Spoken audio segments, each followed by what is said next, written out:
All right, we should be good to go. Well, hello, and thank you so much to everyone who is joining us for this kickoff call for this year's grants. I'm Sarah Joss. I am a grants manager in the Strategic Partnership Department, and I'm joined today by Rachel Sawyer Nygaard, who is our director of the Strategic Partnerships Department. Another name that you all are probably familiar with is Angeline Johnson. She is another one of our team members who will be working with you regularly on these grants, but unfortunately she's not able to join us today. And because of the size of our group today and to make sure that we're making the best use of our time, we won't have each attendee introduce yourself, but we would love it if you could take a moment to drop in the chat the name of your organization that you're representing, your name, and the position or title that you're joining us from. And I did mention before, I'll say it one more time for the folks who are new to the call. We are recording this session, and I want to make sure that everyone is aware that we will be sending out these slides as well as that video once it's available after the session.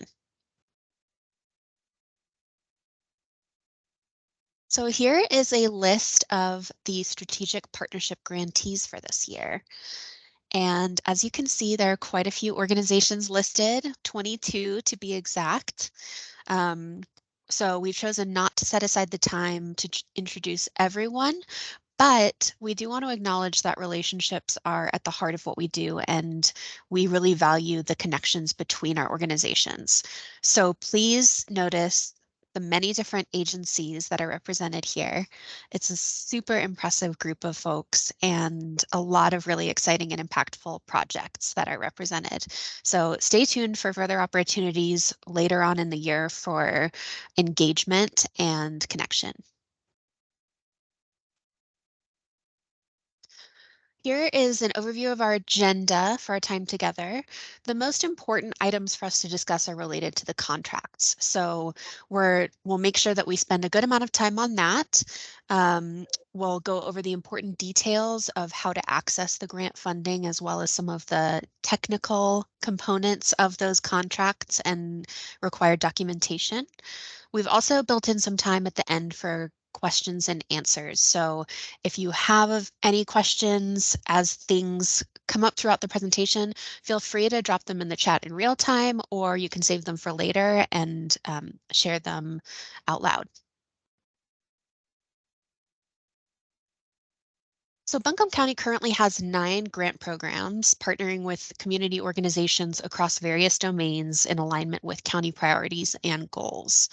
An important website for you to jot down if you aren't familiar with it already, which I'm sure many of you are, is buncombecounty.org/grants. And on this website, you're going to find really important information about your grant program, grant guidelines, the award information, performance reporting, committee information, and a lot of other information there. From that site, you can also see that there are several other types of county funding available, and that is including COVID recovery funding, aging services grants, community recreation grants, and more. So definitely be sure to go and check that out. So a little overview of our strategic partnership grants, which a lot of you I know are already familiar with, but strategic partnership grant funding is granted to nonprofit organizations working towards outcomes in alignment with the county's strategic plan. So all projects that were awarded fit into the county's strategic focus areas of education, environment, well-being, and economy.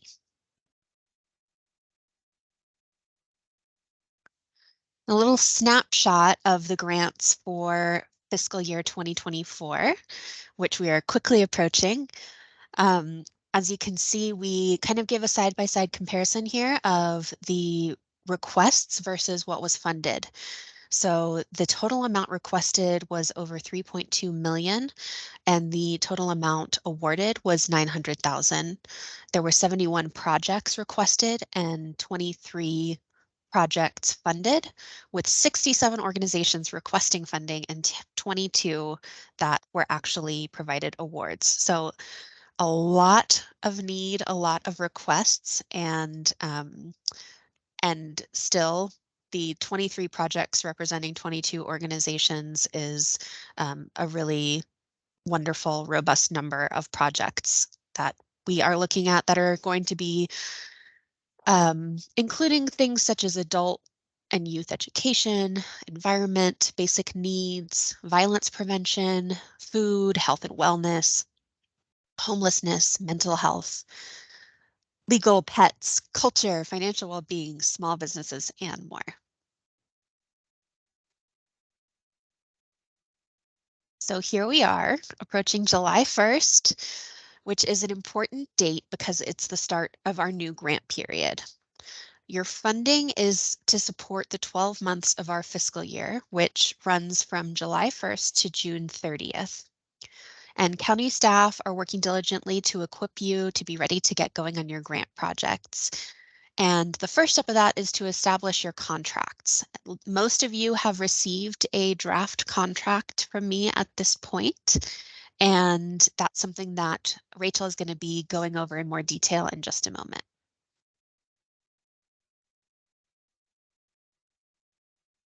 We wanted to share some new opportunities for organizational strengthening resources and tools this year. Buncombe County is committed to supporting organizations throughout community investment grant process. And this year, we're rolling out brand new resources and tools to assist organizations in navigating the public funding landscape to ensure that all grantees have the support that they need to be successful in managing your community investment grants and beyond. So some of these resources include a board member guide to public funding, a nonprofit insurance overview, which is going to provide additional information about the different insurance requirements and what purpose they provide, a finance guide and workbook, which will take you step by step through everything from financial statements to budgeting and risk to internal controls and compliance. There's also accompanying financial practices videos, and these go hand in hand with the finance guide and workbook. So definitely take a look at those in collaboration with each other.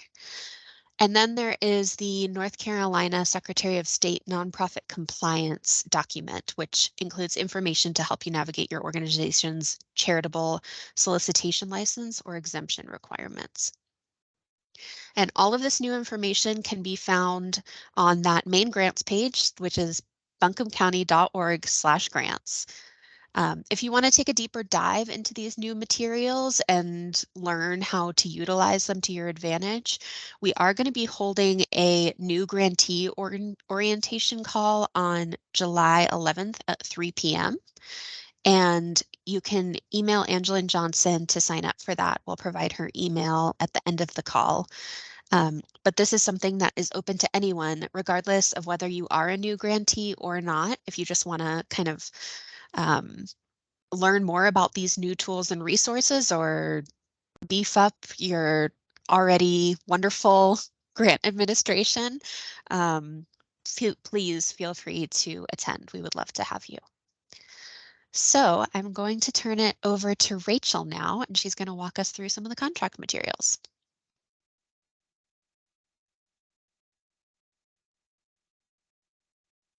Very good. Thank you, Sarah. And great to see so many familiar faces and names and make new connections. It's energizing to be at the start of the new fiscal year and have an opportunity to be a partner to y'all in all the good work that you're doing. My role today is to have a conversation with you about the contracts, which are sort of, I'm going to cover a lot of the technical elements. Before I begin, I just wanted to say thank you very much for the responsiveness. Sarah mentioned that we've been in touch with your organizations already, and we've already gotten back from many of you your draft activities and measures, and are making great progress on these contracts. So thanks for that. Our goal is to get these contracts to you fully executed, meaning signed by both parties as soon as possible and as close as possible to July 1st. If we don't have a fully signed agreement on July 1st, don't worry. We still have the ability to have your period of performance starting on July 1st, even if signatures are happening later in the month. That gives you the authority to be working on the project, to be spending funds that are then covered by the grant funds. Okay, so contracts are the way that Buncombe County government will provide the funds, the grant funds, to your organizations. And we follow certain rules that are given to us by the elected Board of County Commissioners, like the resolution that's named on the screen. We establish these contracts that contain certain elements like financial assurances, insurance, etc., that we're going to be going over in the next few slides.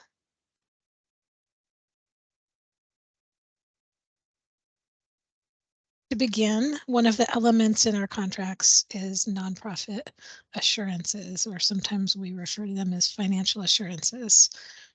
As described in the grant guidelines, we collect certain assurances for nonprofit organizations receiving grants. This requirement also comes to us from that same county commissioner's resolution.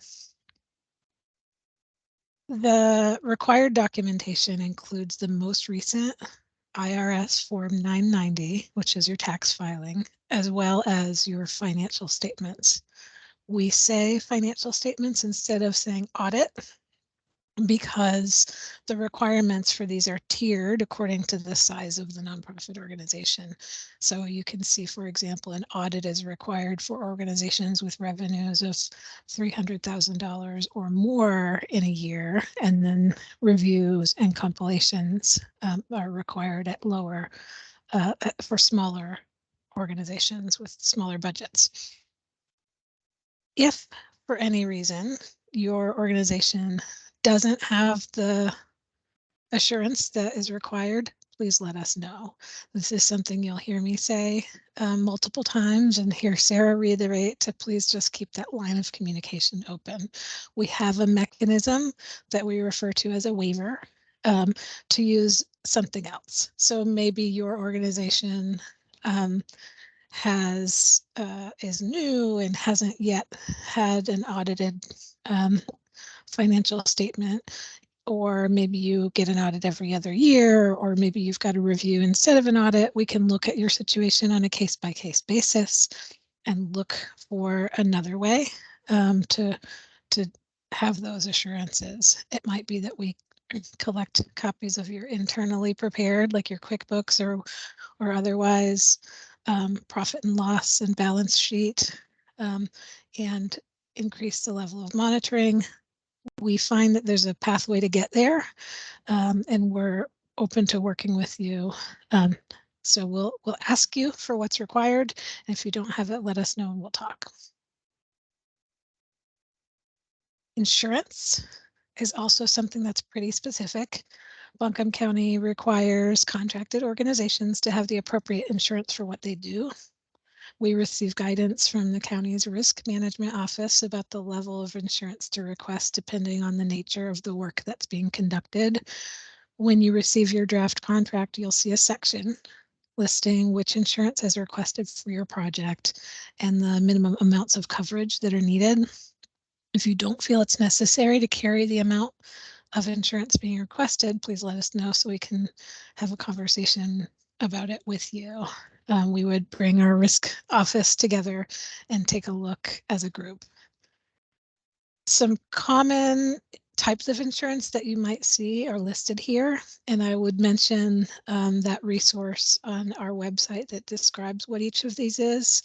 You'll notice here that commercial general liability insurance is bolded because at a minimum, all organizations receiving county funds are required to carry general liability insurance that names Buncombe County as an additional insured.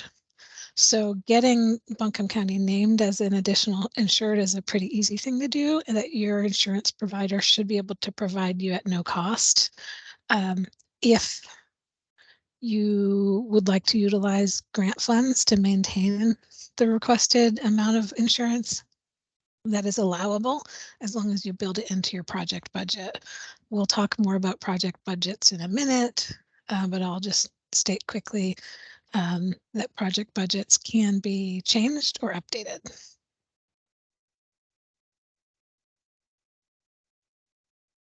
Payment. Once the contracts are fully executed, you'll be eligible for payment for the terms that we put in the contract. So our standard payment schedule calls for invoices to be submitted quarterly for reimbursement. And if you would like to request a different payment structure, please let us know. So this, like I said, the standard out of the box, if we don't hear from you otherwise, it will say quarterly invoicing, but maybe your project is seasonal and it doesn't make sense to spread payments out across an entire fiscal year, or maybe your organization has cash flow needs that in order to conduct the work, you need access to the funds sooner.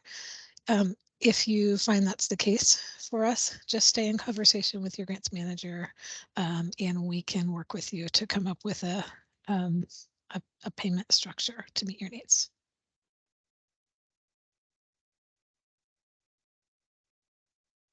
The scope of work in our contract is the place where we document the agreements that are most specific to your project. Nearly everything else is boilerplate, which means it applies across the board, but the scope of work is the most custom section that's all about your project. When developing the grant related activities in your contract, we appreciate you providing us the suggested activities, and also giving your input about what some performance measures might look like for your project and annual goals. We will talk more about reporting later, but it's those performance measures and goals that we list here and the scope of work that will flow to your quarterly reporting.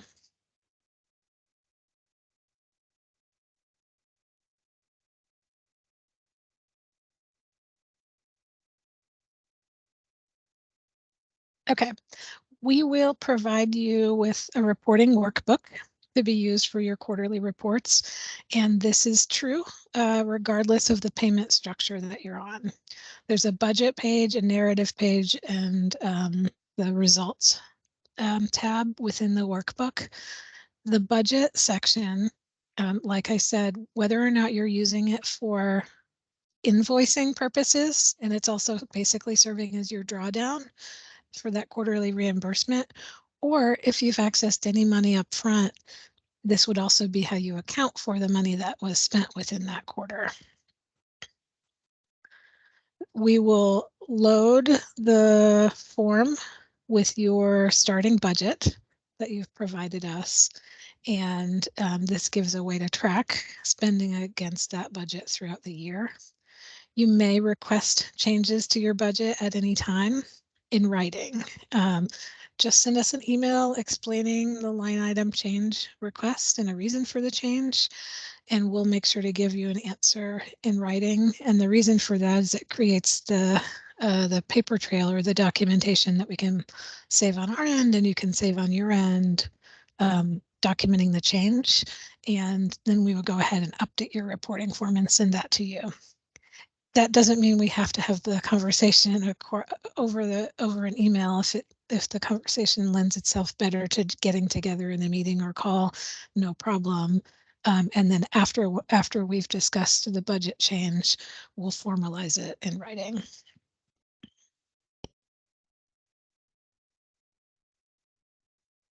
I will say just quickly about that. I know we moved to the next slide, but when you're doing your financial reporting, it is not necessary to submit receipts or backup documentation proving the spending in those categories.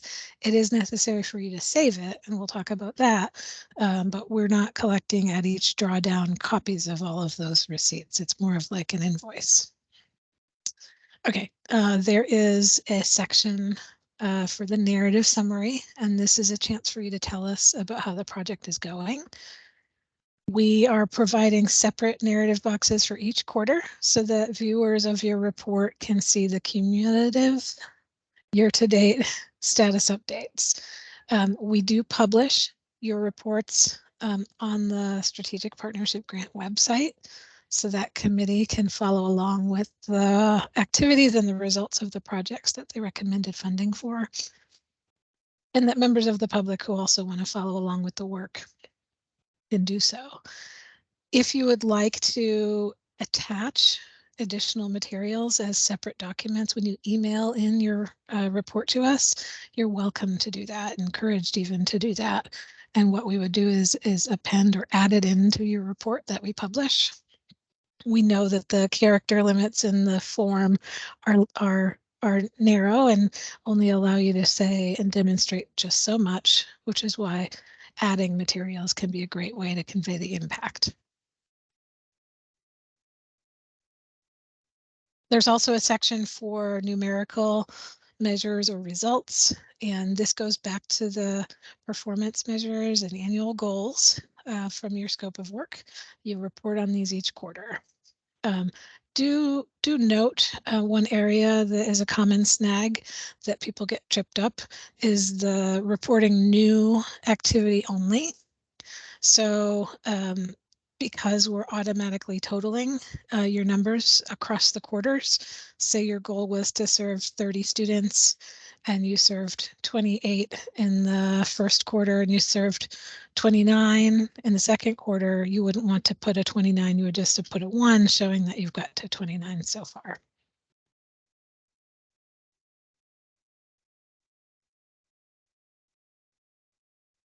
Those are the main sections of the contract that we wanted to point out. Before we close, we do want to spend a few minutes orienting you to the concept of contract monitoring. This is a function that comes later once projects are already off and running. It actually happens throughout the course of the fiscal year that we're in conversation with organizations on monitoring. And having everyone together on today's call gives us an opportunity to set the stage for this.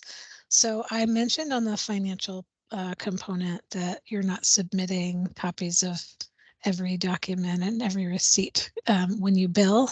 This sort of spot checking gives us a way to ensure that funds are being properly spent and accounted for, and also to be in conversation with you about making progress toward the goals that you set forth.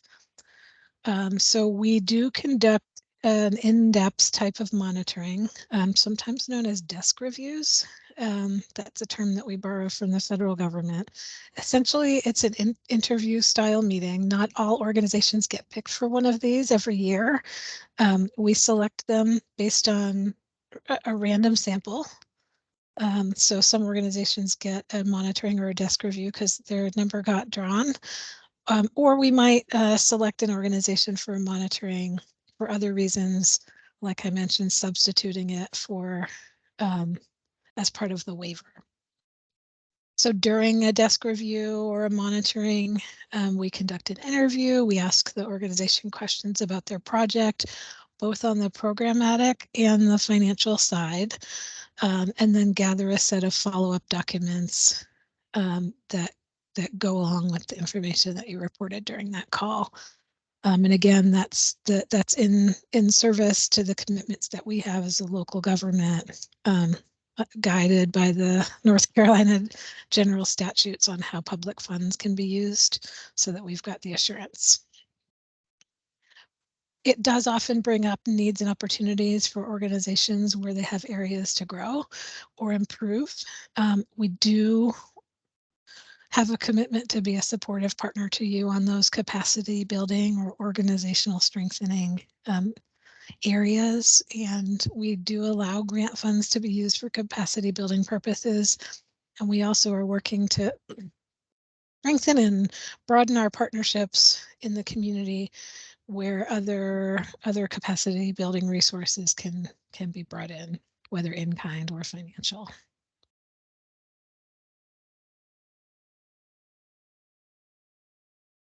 This section refers to, let me just admit a guest. This section refers to some common findings that might come up in a contract monitoring. It's not our intent to take a deep dive on any of these, but to just sort of plant a seed about the kinds of things that conversations that we have with nonprofit organizations during these. If this piques your interest, I would encourage and recommend you to consider the July 11th grant monitoring or new grantee orientation session. So the first one is about having a method of linking expenses to the grant. Your contract, one of the payment section boilerplate items is around requiring that you use appropriate bookkeeping and accounting practices and treat the grant as restricted funds. Fund accounting is one of the terms that's used to refer to that, but essentially having a way to restrict that revenue only to be used for certain purposes, and then having a way to report which specific expenses tied to that grant. Basically, it just means you have to have a method for separating that out rather than putting it all just like in one big grant bucket. Another item that comes up is around receipts and backup documentation. I already mentioned that. Just because we're not collecting them each quarter doesn't mean that you shouldn't save them in a well-organized, easy to get to way, regardless of what type of system you're using. Think about it as these are public funds. You've committed to opening your books for the section of your organization that gets these government funds. So you're creating documentation so that anyone coming behind later and wondering how were those funds used and how did that help the project, that everything's organized and labeled really clearly. Organizational policies. We don't have a set of required organizational policies. Unlike the federal government that has like a uniform guidance here, these are local county funds. We can be flexible. It just depends on what kinds of things are getting funded with the grant. So if you're doing a lot of credit card purchases, we might ask to see your credit card policy due to the high risk of misuse on organizational credit cards. If you're purchasing and storing and handing out a lot of items to clients, we might ask around the inventory practices and procedures, for example. And then time and effort tracking, that's another one of those terms that we borrow from the federal government. It essentially is relating to personnel. It's about timesheets and payroll records that back up when funds are being used toward personnel. If an employee contributes 100% of their time to the grant, it's kind of easier because their job description will explain the work tied to the grant and all of their worked hours get billed to the grant.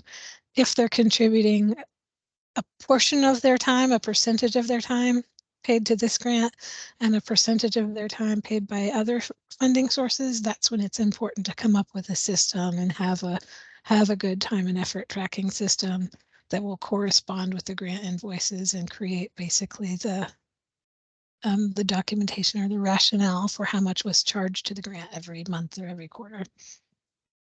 So I say all those different terms and mention them just to plant seeds, not intended to be a deep dive on any of those by any means, but just while we were together today. But the main focus, we'll switch to the next slide and summarize around contract next steps. You heard Sarah say at the beginning, and I repeated, given that it's June 28th and July 1st is right around the corner, our singular focus is trying to get these as many of these contracts fully executed as soon as possible. So when your draft contract comes to you, take a look. Don't feel like you have to sign it just because it looks really official and it's a written contract. Read through and let us know if you have any changes to requests or any questions. Once you're good with it, you'll sign it and return it.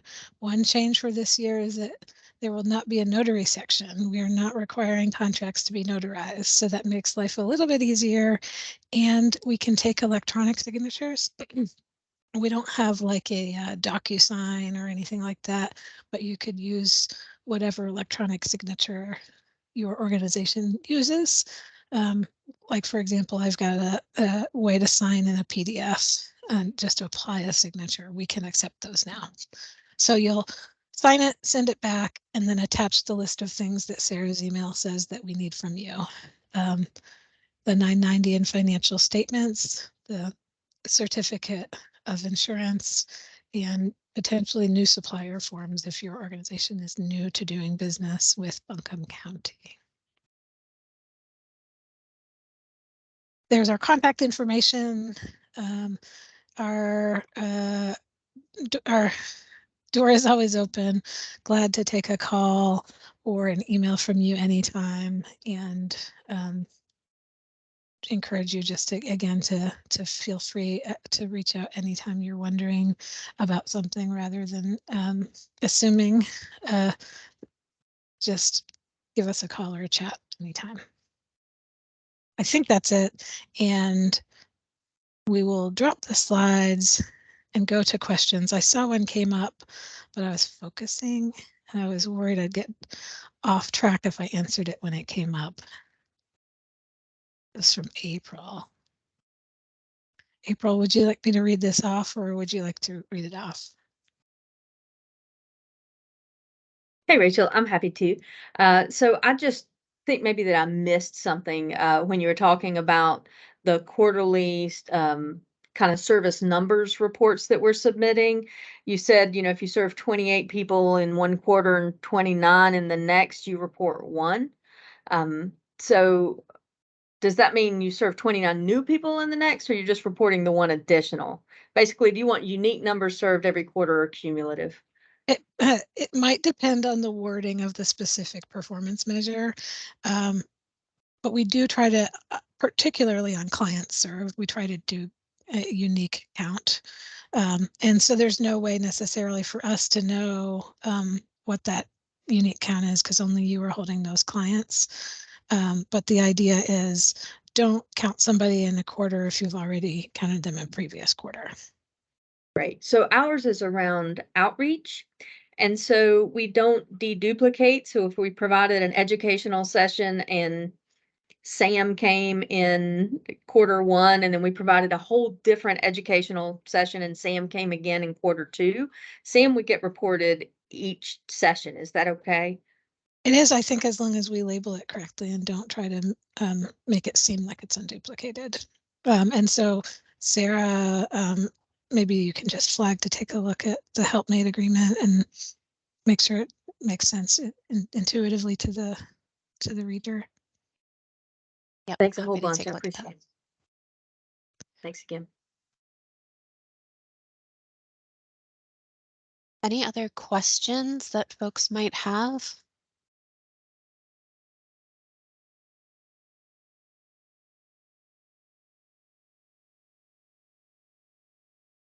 All right. Well, thank you all so much for joining us today. I just want to reiterate, definitely take a look at that buncombecounty.org/grants page and become familiar with some of those new resources. The videos are between 5 and 10 minutes long each, so they're not a half an hour at a time. You can take them in bite-sized chunks or as needed and refer to that financial guide and workbook.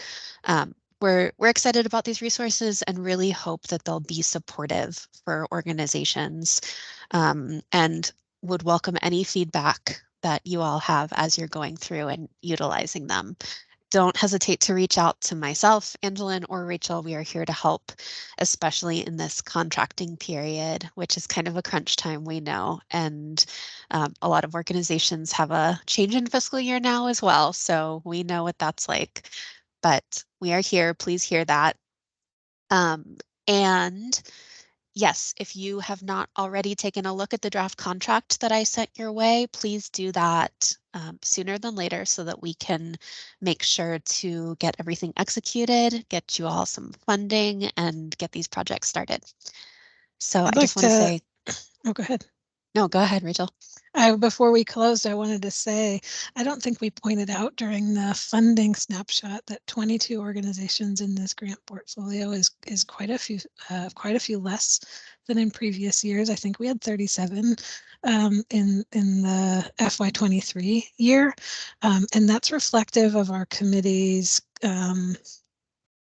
intentional conversations and decisions about partial funding and wanting to do a higher percentage of the request. Certainly doing 100% of request is something that they're not able to do given for everyone, given how many applications they get. But we were pleased to see that effort toward equipping and resourcing your nonprofits adequately to try to get these projects done effectively. Now that we have a little bit of a smaller cohort of organizations and projects this year, we'll see what the committee wants to do during the off months. They've done some site visits in previous years. We've done virtual and in person. So we'll be working with that strategic partnership grant committee to build out their roadmap for the year, and we'll keep in touch with you about opportunities to either engage with them or with one another. Yeah, Thanks thank you for for letting me pointing that jump in. out. Yeah. Yeah, that is an important thing to note. This year, all organizations were funded at 80% or higher of their requested amounts, which is a pretty significant change from last year or prior years. So we hope that that is significant for your work and helpful for you all as well. All right, if there are no more questions, I think we'll wrap it up, give everyone an extra 20 minutes back for their days. And thank you all so much for all the work that you do and for joining us today. Keep an eye out for a follow-up email with these slides and the recording. Have a wonderful afternoon. Bye, everybody. Thank you.